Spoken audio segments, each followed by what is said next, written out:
9 second news में अब राजनीति से जुड़ी खबरों का अपडेट जान लेते हैं।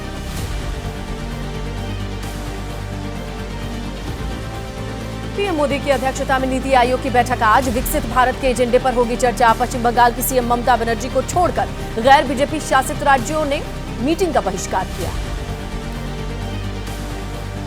नीति आयोग की बैठक में शामिल होने दिल्ली पहुंची पश्चिम बंगाल की सीएम ममता बनर्जी। नीति आयोग को खत्म कर योजना आयोग को फिर से वापस लेने की मांग की। गैर बीजेपी शासित राज्य तमिलनाडु, केरल, पंजाब, कर्नाटक, हिमाचल और तेलंगाना के मुख्यमंत्री बैठक में शामिल नहीं होंगे। बजट में राज्यों के साथ भेदभाव का आरोप है। नीति आयोग की बैठक के लिए सीएम योगी समेत कई राज्यों के सीएम दिल्ली पहुंचे। राष्ट्रपति भवन कल्चरल सेंटर में सुबह 10 बजे से शुरू होगी मीटिंग। नीति आयोग की बैठक से पहले ममता बनर्जी का बयान कहा, बजट में बंगाल से भेदभाव का मुद्दा उठाएंगी। झारखंड के सीएम हेमंत सोरेन के शामिल होने का भी ममता ने दावा किया। बंगाल की मुख्यमंत्री ममता बनर्जी का एक बार फिर मोदी सरकार पर हमला, कहा यह सरकार आपसी लड़ाई में गिर जाएगी, बस इंतजार कीजिए। बीजेपी नेता शुवेंदु अधिकारी का ममता बनर्जी पर वार, कहा ममता बनर्जी ने कहा उन्हें नीति आयोग पर भरोसा नहीं है, फिर भी जो वो बैठक में जा रही हैं उसके क्या मायने।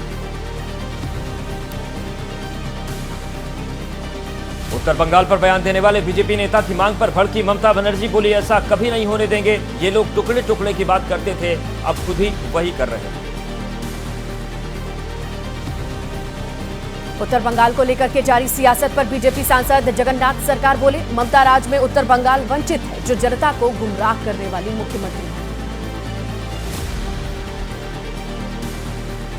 पश्चिम बंगाल की मुख्यमंत्री ममता बनर्जी दिल्ली के मुख्यमंत्री अरविंद केजरीवाल की पत्नी सुनीता केजरीवाल से मिली। इस दौरान आप सांसद राघव चड्ढा भी मौजूद रहे। निशिकांत दुबे ने घुसपैठ का जिक्र करते हुए केंद्र शासित प्रदेश बनाने की मांग की। कहा झारखंड के संथाल, परगना, बिहार और बंगाल के कुछ जिलों को मिलाकर यूनियन टेरिटरी बनाना चाहिए। बंगाल के मुर्शिदाबाद से बीजेपी विधायक शंकर घोष ने निशिकांत दुबे के बयान का किया समर्थन। कहा मालदा और मुर्शिदाबाद को बचाने के लिए नए केंद्र शासित प्रदेश की जरूरत। निशिकांत दुबे के बयान पर जेएमएम का विरोध। कहा बीजेपी झारखंड का विभाजन करना चाहती है, लेकिन हम उनके इरादों को किसी भी हाल में सफल नहीं होने देंगे। झारखंड एक था, एक ही रहेगा। कांग्रेस नेता प्रमोद तिवारी बोले, निशिकांत दुबे ने गृह मंत्री की अक्षमता पर उठाए हैं सवाल। अंतर्राष्ट्रीय सीमा की निगरानी केंद्र का विषय, केंद्र पूरी तरह से असफल रहा। टीएमसी नेता सुदीप बंगोपाध्याय बोले, बीजेपी जितनी बार इस तरीके की बातें करेगी उसका भविष्य सीपीएम और कांग्रेस की तरह होता जाएगा। राजस्थान के जोधपुर में बीएचपी नेता बजरंग लाल बागड़ा का दावा, कहा हिंदुओं को मुस्लिम और ईसाई मिशनरी से खतरा।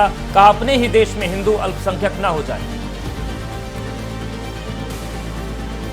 महामंडलेश्वर स्वामी प्रेमानंद महाराज ने हिंदुओं को 4 बच्चा पैदा करने वाली सलाह दी। बोले हिंदू औरतें फिगर मेंटेन करना बंद करें, कम से कम 4 संतानें होनी चाहिए।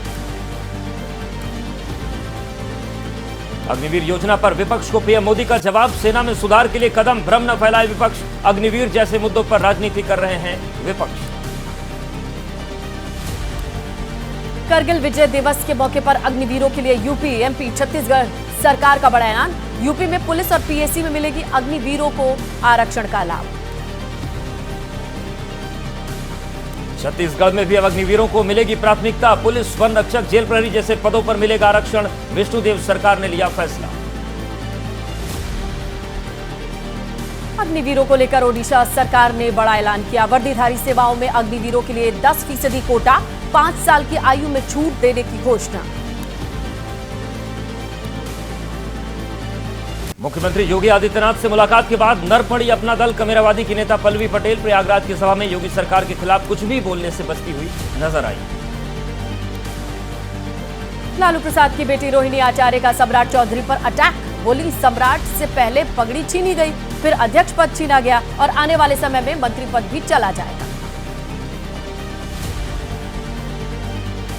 डिप्टी सीएम सम्राट चौधरी का पलटवार। बोले आरजेडी में ही 27 साल तक एक ही व्यक्ति पार्टी प्रमुख रहा, बीजेपी में ऐसा नहीं होता। बिहार बीजेपी के अध्यक्ष दिलीप जायसवाल बोले, महागठबंधन को सम्राट चौधरी का तेवर नहीं पता है, वो अपना पगड़ी उतारे हैं, अब महागठबंधन में सबकी पगड़ी उतार देंगे। बिहार बीजेपी में बदलाव पर चुनावी रणनीतिकार प्रशांत किशोर का बड़ा दावा, कहा बिहार में किसी बीजेपी नेता के नाम पर वोट नहीं मिलने वाला, इसलिए खोजा जा रहा है चेहरा। यूपी के सुल्तानपुर में राहुल गांधी ने जूते बनाने वाले से बातचीत की। बताया गया कि राहुल ने दुकान में बैठकर जूते में टांके भी लगाए। मानहानि केस में सांसद राहुल गांधी सुल्तानपुर की अदालत में पेश हुए थे। 5.5 साल पहले अमित शाह पर विवादित टिप्पणी करने का आरोप। अगली सुनवाई 12 अगस्त को। हरियाणा चुनाव को लेकर आम आदमी पार्टी ने कमर कसी। आज से सुनीता केजरीवाल 2 दिन तक अंबाला, रोहतक और भिवानी में चुनाव प्रचार करेंगे। सांसद संजय सिंह का बड़ा आरोप, कहा सदन में मंत्री पीयूष गोयल की अगुवाई में बीजेपी सांसदों ने मुझे जेल में भेजने की धमकी दी। पिछड़ों के हक में बात करने पर चेतावनी दी गई। बिजली बिलों में बढ़ोतरी के कोलकाता में बीजेपी का प्रदर्शन सामने आया। शुभेंदु अधिकारी समेत बीजेपी के कई नेता इसमें शामिल हुए। कर्नाटक में सिद्धारमैया सरकार का बड़ा फैसला, रामनगर जिले का नाम बदलकर बेंगलुरु दक्षिण करने के प्रस्ताव को दी मंजूरी। रामनगर का नाम बदले जाने पर कर्नाटक में सियासी घमासान। बीजेपी नेता प्रहलाद जोशी बोले, इससे पता चलता है कि कांग्रेस को राम नाम से कितनी एलर्जी है। गुजरात में छात्रों ने किया अनूठा प्रदर्शन, पकौड़ा बनाकर जताया विरोध। बंद कॉलेज को फिर से शुरू करने के लिए छात्रों ने किया विरोध प्रदर्शन।